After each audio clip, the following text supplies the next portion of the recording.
What is up, everyone? I'm coming on here for a couple of plays for the day, and we are set up extremely well going into this weekend. I'm filming this around like 11:30, so some of the first early kickoff games have already started in college football, but I do have some plays for tonight's games. The afternoon game between Texas OU I have a play for, and then I have actually 6 plays in total. So I have some for NFL, and then I have some for college football. Now, overnight, we did actually, this happened a couple of hours ago here. We do cash an 8x entry right here, so this is absolutely amazing to see, and we are set up with a ton of entries. So we probably have 8 or 9 entries going into this weekend already ready to go for 8x, 9x, whatever it is.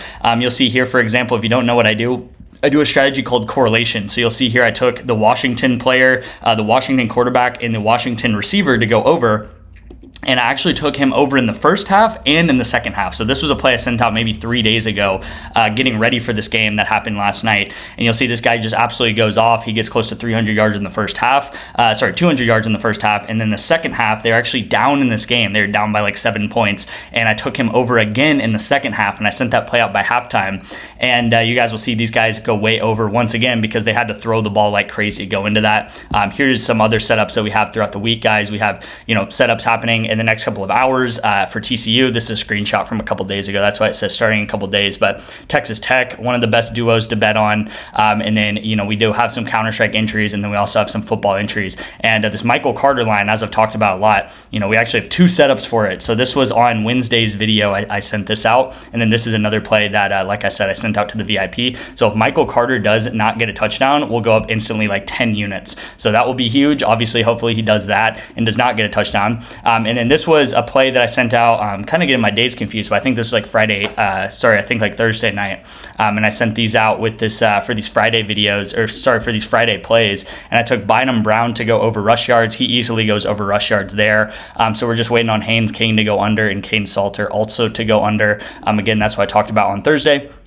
Very close, well, not close entry here, but these guys end up not playing, which sucks because they should have played and they didn't play, and this could have been another 8x for us, but we get refunded it because they DMP. So unfortunate. Again, as always, I don't know why these Counter-Strike players, these esports players would not play the game. It's easy to play the video game. I don't know why they don't play it. I will say real quick, guys, if you do want to get into the VIP, I'm about to hop into the plays. If you do want to get into the VIP, all you have to do is text me the word REBET to my number on the screen right here, and I'll get you guys signed up for REBET. So I get a lot of questions about this. You'll get signed up for REBET, and then you'll actually be able to get all of my PrizePicks plays. Okay, so it is as simple as that. The play that I'm going with on REBET is Iowa minus 3.5. Super simple entry there. And as you guys saw on Friday, I did send out South Florida money line, and this did go ahead and hit for us there on REBET. And this is going to be actually a completely risk-free play. So if this play misses, then you'll get your money back. I'll Venmo or Cash App you back your money. If the play hits, then great, the play hits, and you guys will see we got close to a double payout right here on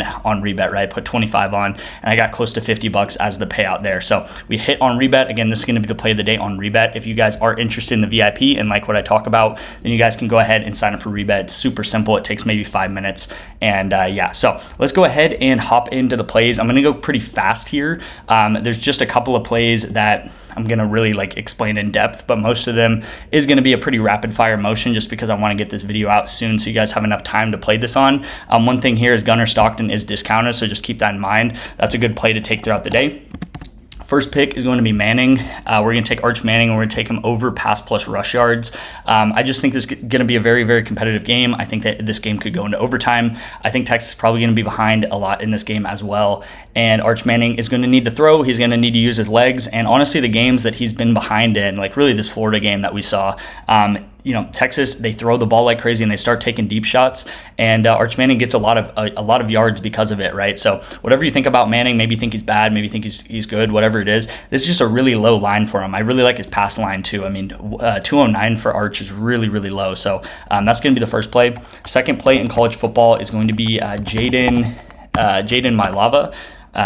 Mailava, I think is how you say his name, and it's the USC quarterback. I'm going to take him over fantasy score. Similar reason to Arch, to be honest. Michigan USC should be very close. You guys will see he's absolutely crushes his fantasy score over. The only time that he missed just barely versus Purdue, and I think it's because he got taken out of that game, if I remember correctly. He got taken out of that game in the fourth quarter where he really should have hit. So every game that he's played the entire game, which there's no reason why he wouldn't play the entire game versus Michigan, he's gotten way over this line, like not even close to this line. So that's going to be the the second play on college football. And the third play on college football is going to be Mario Carver on Texas A&M, and we're going to take him over, and we are going to take him over receiving yards. So if you don't know about Texas A&M, they actually have a really, really good pass game with Marcel Reed and Carver and the Casey Concepcion. I also like Marcel Reed's over pass yards. I think this is also too low.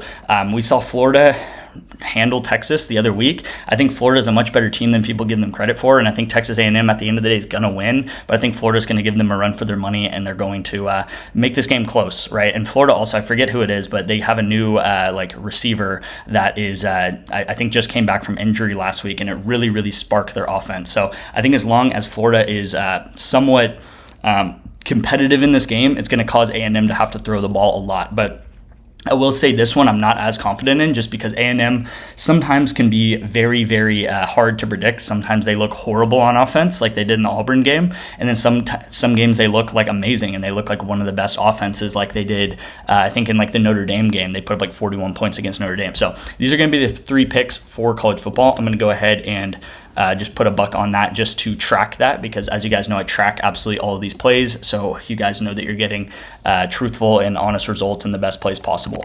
I'm running through the NFL picks that I like right now. I do like Travis Etienne, if I can pull him up here. Travis Etienne, and I'm going to take him under rush attempts. Okay, under rush attempts for Etienne. This is going to be the first play in the NFL. Again, I just think it's too high. I think they probably will use Tutton. I think Seahawks could potentially beat the Jags, which is going to cause the Jags to pass a lot more. And then the second play is going to be Sterling Shepard to go under 3.5 receptions. Simple here. I just think it's too high for him, right? His fantasy score is only 8.5. His receiving total is only 31, and 3.5 receptions is a lot for him to get. He's pretty much asking to get 4 receptions from Sterling Shepard, who isn't that great of a receiver here, and it also is I think it's like minus 135 or minus 140 on all sports books, right? Which is at the end of the day what is a big deal, what we're going to look at when betting. Okay, guys, so that's going to be the second play of the NFL. And then the third and last play, and this one's probably my favorite one, is Matthew Stafford, at least for the NFL, my favorite one, Matthew Stafford under 23.5 pass completions.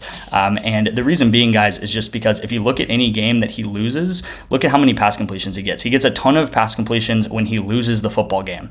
Now, when he wins the football game, you'll see that he normally goes way under this line, maybe gets like 21 or 19 pass completions. Okay, so again, when he's winning the game, he's going to get a lot less pass completions. When he is losing the game, he's going to get a lot more pass completions. You might ask, well, why? It's because when a team is behind in a game, like the Rams, you're going to pass the ball a lot more to try to get back in that game. And when you're winning, you're going to pass the ball a lot less to try to just end the game, run the ball out with Kyren Williams, et cetera, right? And again, you'll see the Rams are like minus 400 to minus 300 favorites in this game. Baltimore really technically doesn't stand a chance in this game, even though anything can happen. We've seen that the past couple of weeks with the Titans winning, with the Titans winning, the Giants winning multiple times. A lot of just random stuff happening, but at the end of the day, I think the Rams honestly could, they're a deep run playoff team, and I think the Ravens are not at all right now with Cooper Rush. So I think that the Rams handle business. I think the Rams win easily, and that's going to cause Matthew Stafford to probably only get like 20 pass completions in this game. All right, guys, going to go ahead and lock that in as well for the NFL plays. So thank you guys so much for watching. Going to go ahead and end it here. Again, if you want to get into my VIP, just text me REBET. REBET is legal in most states in the United States, so you'll be able to bet on REBET, and you guys will get 2 months of my VIP completely free for doing so. Okay, thank you guys so much for watching, and I'll see you in tomorrow's video.